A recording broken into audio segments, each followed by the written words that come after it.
पवन सिंह सच में बहुत जिगरे वाले इंसान हैं। भोजपुरी इंडस्ट्री में अगर सबसे ज्यादा कोई इतिहास बनाएगा और किसी के पास जिगर है तो वो पवन सिंह के पास है। और पवन सिंह के बारे में हम ऐसा क्यों कह रहे हैं कि पवन सिंह के टक्कर में कोई नहीं और पवन सिंह जो कर देंगे वो कोई सोच भी नहीं पाएगा। हम आपको एक एक करके बताएंगे कि पवन सिंह के बारे में हम ऐसा क्यों कह रहे हैं। आप देख रहे हैं द इंटरव्यू इंडिया, मेरा नाम हमजा है और अभी तक हमारे चैनल को सब्सक्राइब नहीं किया है तो कर लीजिए। अब हम बताते हैं पवन सिंह के बारे में। पवन सिंह एक इंटरव्यू में बैठते हैं, इंटरव्यू में कहते हैं हर हाल में चुनाव लड़ेंगे हम और चुनाव लड़ेंगे चाहे कोई पार्टी टिकट दे नहीं दे, 2024 का चुनाव लड़ेंगे। अब समझिए, अभी तक भाजपा के स्टार प्रचारक हैं पवन सिंह और उन्होंने वो दर्द भी बताया कि कैसे 2019 में उनको दिल्ली के मेन ऑफिस में बुलाया गया और कहा गया कि आप चुनाव लड़िएगा। उसके बाद वो दिल्ली से पटना आते हैं और कहते हैं कि हम अपनी माता श्री का आशीर्वाद लेकर चुनाव लड़ना चाहते थे, मगर पता नहीं कैसे टिकटवा हिल गया और कट गया। जब उसके बाद एंकर साहब सवाल करते हैं पवन सिंह से कि अब क्या, किस पार्टी से चुनाव लड़ेंगे, उन्होंने कहा कि क्या होगा, कौन पार्टी टिकट देगी नहीं देगी, मगर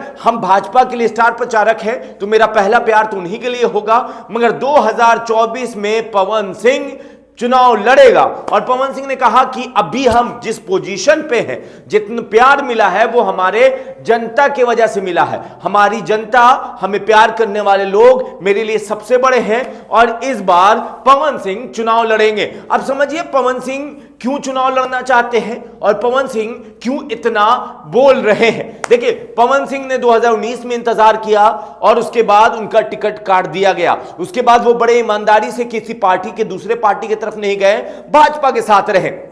अब उन्होंने कहा कि तेज प्रताप यादव भैया, अब उन्होंने एक हिंट दे दिया कि हो सकता है कि हम अगर भाजपा हमको टिकट नहीं दे तो हम राजद के तरफ भी जा सकते हैं, ललटेन जला सकते हैं। मगर यह दूसरी बात है, पहला प्राइमरी प्यार उनका भाजपा के लिए है। मगर पवन सिंह के पास जिगरा क्यों है? आज तक मैंने कोई ऐसा कलाकार नहीं देखा भोजपुरी इंडस्ट्री का या बॉलीवुड का जो सामने से कह सके कि कोई टिकट दे नहीं दे हम चुनाव लड़ेंगे।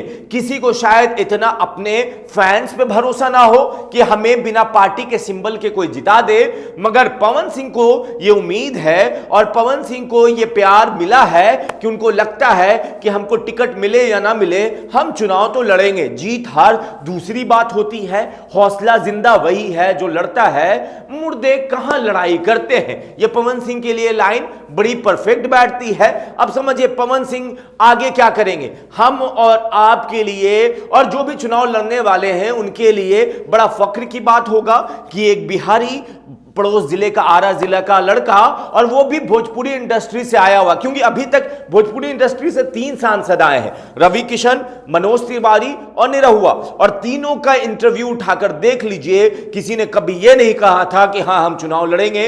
रवि किशन का उठाकर देखिए तो वो कांग्रेस से चुनाव लड़े, हार गए। मनोज तिवारी का देखिए तो वो पहले सपा से लड़े, हार गए, फिर भाजपा से लड़े और जीते। और इस पूरे इतिहास में कभी किसी ने नहीं कहा कि हां हम निर्दलीय भी चुनाव लड़ सकते हैं। पवन सिंह ने कहा है। अब पवन सिंह इस पे करने भी जा रहे हैं। देखिए, पवन सिंह अभी टीवी इंटरव्यू में बैठ रहे हैं और एक तरह से पीआर मैनेजमेंट कह लीजिए या फिर इमेज बिल्डिंग या फिर यह कह लीजिए कि लोगों तक यह मैसेज पहुंचाने की बात हो कि हां पवन सिंह चुनाव लड़ेंगे। और पवन सिंह ने साथ में यह कहा कि मेरा पहला प्यार आरा है और अगर आरा से चुनाव लड़ेंगे तो यह मेरे लिए सबसे अच्छी बात होगी। मगर दूसरे ही लाइन में उन्होंने कह दिया कि देखिए, यह देश भी हमारा है और लोकसभा का चुनाव कहीं से भी कोई भी लड़ सकता है। अब पवन सिंह क्या सच में चुनाव लड़ेंगे? तो पवन सिंह हां सच में चुनाव लड़ेंगे। भाजपा उनको टिकट दे नहीं दे, पवन सिंह एक इतिहास लिख जाएंगे भोजपुरी इंडस्ट्री में, भोजपुरी में, कि आज तक किसी भी भोजपुरी कलाकार में वो हौसला नहीं आ पाया कि वो निर्दलीय लड़ने के लिए भी हौसला जुटा सके।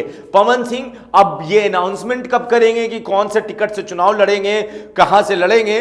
तो जब तक सब पार्टी अपना अपना टिकट नहीं बांट देती है मतलब आपको 1 महीने और इंतजार करना होगा कि पवन सिंह कहां से चुनाव लड़ेंगे, भाजपा या फिर राजद या फिर निर्दलीय। बाकी आप अपनी राय नीचे कमेंट बॉक्स में लिखें, ज्यादा से ज्यादा वीडियो को शेयर करें। धन्यवाद।